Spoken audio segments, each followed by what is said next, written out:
چوتھی نشانی آج کی آیت کی، فرمایا الذین یتبعون الرسول النبی الامی، فرمایا اے موسیٰ چوتھی آیت کی چوتھی نشانی کہ جو ان لوگوں کے لیے میری دنیا اور آخرت میں خیریں ہوں گی جو اتباع کریں گے اس رسول کی جو نبی امی ہے۔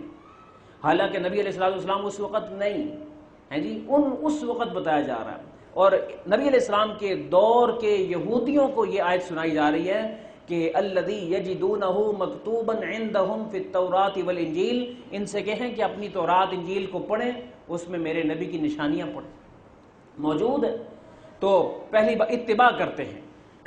اتباع کرنا کیا ہوتا ہے کہ نبی کے قدم بقدم چلنا۔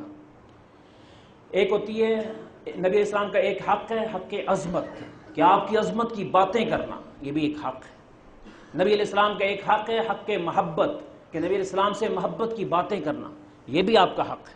تیسرا حق ہے کہ نبی علیہ السلام کی عادات کو اپنانا، کہ نبی علیہ السلام غصے کے وقت میں کیا کرتے تھے، کیا میں بھی غصے میں محمدی ہوتا ہوں؟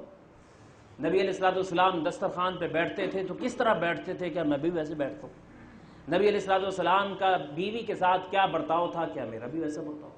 نبی علیہ السلام نے بھی تجارت کی اور میں بھی تجارت کر رہا ہوں، کیا میری تجارت محمدی تجارت ہے؟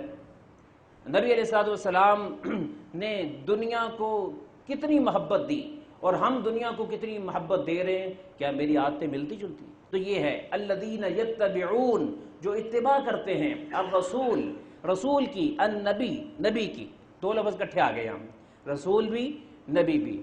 نبی اور رسول میں کیا فرق ہوتا ہے؟ نبی اسے کہتے ہیں اللہ سبحانہ وتعالیٰ وہ انسان جس کی طرف اللہ سبحانہ وتعالیٰ وحی بھیجے اور اپنے احکام بھیجے، تو وہ نبی کہلاتا ہے۔ پھر ان نبی تو تقریباً 1.25 لاکھ کے قریب کم و بیش ہیں، البتہ ان میں سے نبی علیہ السلام سے پوچھا گیا کہ رسول کتنے ہیں، تو آپ علیہ السلام نے فرمایا کہ 315 رسول، 315 رسول۔ اب ان 315 کا ان کی خصوصیت کیا تھی کہ اللہ تعالیٰ ان کی طرف وحی بھی بھیجے، اللہ تعالیٰ نے ان کی طرف وحی بھی بھیجی، احکام بھی بھیجے، اور مستقل ان کو کتاب دی، صحیفہ دیا، شریعت دی۔ کتابیں بڑی تو 4 ہیں لیکن جو صحیفے ہیں وہ 110 کے قریب ہیں، وہ ان کو دیے، کچھ جو ہے خاص شریعت دی، احکامات دیے، تو وہ رسول کہلاتے ہیں۔ تو رسول کا رتبہ بڑا ہوتا ہے نبی سے، کیونکہ نبی صاحب شریعت نہیں ہوتا، نبی پچھلے نبی کے دین کی باتیں سناتے ہوئے چند زمین میں چند احکام اس کو بھی دے دیے جاتے ہیں جی۔ تو فرمایا کہ جو پیروی کرتے ہیں اس رسول کی جو نبی بھی ہیں، الامی، اور امی ہیں۔ امی کا کیا مطلب ہے؟ مفسرین نے اس کے کئی معنی کیے ہیں۔ امی کے ایک معنی، عربوں کا ایک نام تھا امی، عرب لوگوں کا نا قبائلی نظام تھا، اور اس میں اسکول نہیں تھے، کالجز نہیں تھے، یونیورسٹی نہیں تھی، کوئی پڑھنے لکھنے کا انتظام نہیں تھا۔ تو باقی دنیا اس دور میں ایران والے، روم والے، اطالوی اور یورپین اور دیگر وہ سارے پڑھے لکھے شمار ہوتے تھے، مصری لوگ، کلدانی لوگ، سارے پڑھے لکھے، اسکول کالج سب کچھ تھا۔ عربوں میں یہ تھا نہیں، تو باقی علاقوں میں کہا جاتا تھا کہ یہ تو امی لوگ ہیں، یہاں تو کوئی اسکول کالج ہی نہیں ہے، تو عربوں کا نام امی پڑ گیا، اسی سے پھر جو رسول ان میں آئے تو وہ امی کہلائے۔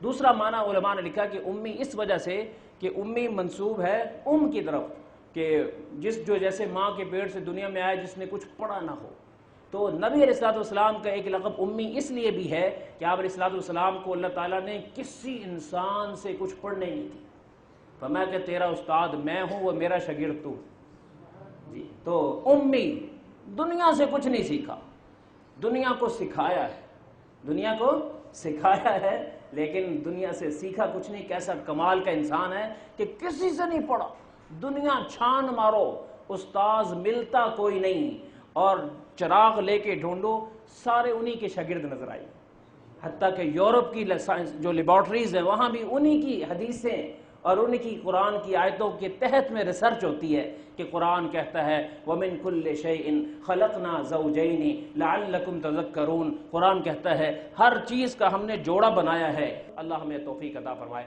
وآخر دعوانا الحمدللہ رب العالمین۔